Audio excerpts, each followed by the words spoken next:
America ও ইরানের মধ্যকার যুদ্ধবিরতির মধ্যে এখন হরমুজ প্রণালী আলোচনার হট টপিক হয়ে দাঁড়িয়েছে। হরমুজ প্রণালী নিয়ন্ত্রণ নিয়ে এক চুলও ছাড় দিতে রাজি নয় ইরান।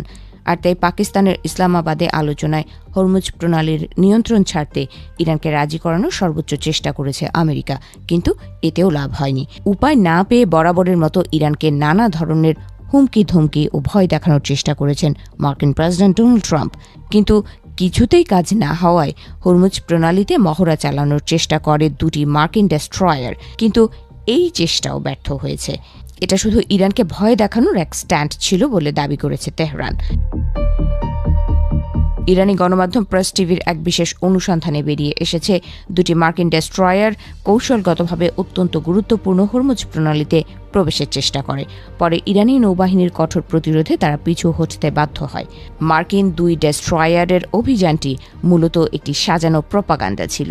এর প্রধান উদ্দেশ্য ছিল ইসলামাবাদে চলমান আমেরিকা ও ইরানের শান্তি আলোচনায় রাজনৈতিক প্রভাব বিস্তার করা, কিন্তু আমেরিকানদের সেই কৌশল পুরোপুরি ব্যর্থ করে দিয়েছে ইরানের নৌবাহিনী। এমনকি অত্যাধুনিক দুটি মার্কিন ডেস্ট্রয়ার সম্পূর্ণ ধ্বংস হয়ে যাওয়ার হাত থেকে রক্ষা পেয়েছে। অনুসন্ধানে দেখা গেছে মার্কিন নৌবাহিনীর এই দুই ডেস্ট্রয়ার অত্যন্ত ধূর্ত এক ছদ্মবেশ ধারণের চেষ্টা করেছিল। তারা শুরুতে নিজেদের পজিশন রিপোর্টিং সিস্টেম বন্ধ করে দেয়, এরপর ওমানের বাণিজ্যিক জাহাজের পরিচয় জালিয়াতি করে অত্যন্ত অগভীর ও সংকীর্ণ উপকূলীয় পথ দিয়ে হরমুজ প্রণালীতে প্রবেশের পরিকল্পনা করে।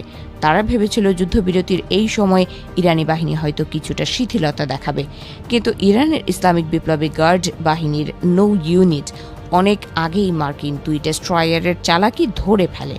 পরে মার্কিন জাহাজগুলো পারস্য উপসাগরের প্রবেশপথে পৌঁছলে ইরানের শক্তিশালী ক্রুজ মিসাইলগুলো সরাসরি তাদের লক্ষ্যবস্তু হিসেবে শনাক্ত করে। এমনকি অসংখ্য অ্যাটাক ড্রোন মোতায়েন করা হয়। আন্তর্জাতিক চ্যানেল 16-এর মাধ্যমে মার্কিন ডেস্ট্রয়ারগুলোকে এলাকা ছাড়তে মাত্র 30 মিনিটের আলটিমেটাম দেওয়া হয় ইরানি বাহিনীর পক্ষ থেকে। প্রেস টিভির দাবি, ইরানি বাহিনীর সতর্কতা সত্ত্বেও মার্কিন ডেস্ট্রয়ারগুলো প্রথমে গতিপথ বজায় রাখার সিদ্ধান্ত নেয়। তবে তারা যখন বুঝতে পারে ইরানি মিসাইল রাডারের জালে তারা সম্পূর্ণ বন্দী হয়ে পড়েছে, তারা তখন দ্রুত পিছু হটে যায়। সামরিক বিশ্লেষকদের মতে এই ব্যর্থ অভিযান আমেরিকার সামরিক নেতৃত্বের অদক্ষতাকেও নগ্নভাবে ফুটিয়ে তুলেছে। মার্কিন প্রতিরক্ষা সচিব পিট হেগসেথের নির্দেশে সম্প্রতি শীর্ষ জেনারেলদের বরখাস্ত করার ফলে সামরিক কমান্ডে অস্থিরতা তৈরি হয়েছে। হরমুজ প্রণালীতে এই অগোছালো অভিযান তারই ফল বলে মনে করছেন বিশেষজ্ঞরা। অন্যদিকে ইরানের সামরিক কর্তৃপক্ষ বলছে হরমুজ প্রণালী দিয়ে কোনো জাহাজ চলাচলের অনুমতি দেওয়ার ক্ষমতা শুধুমাত্র তাদেরই রয়েছে।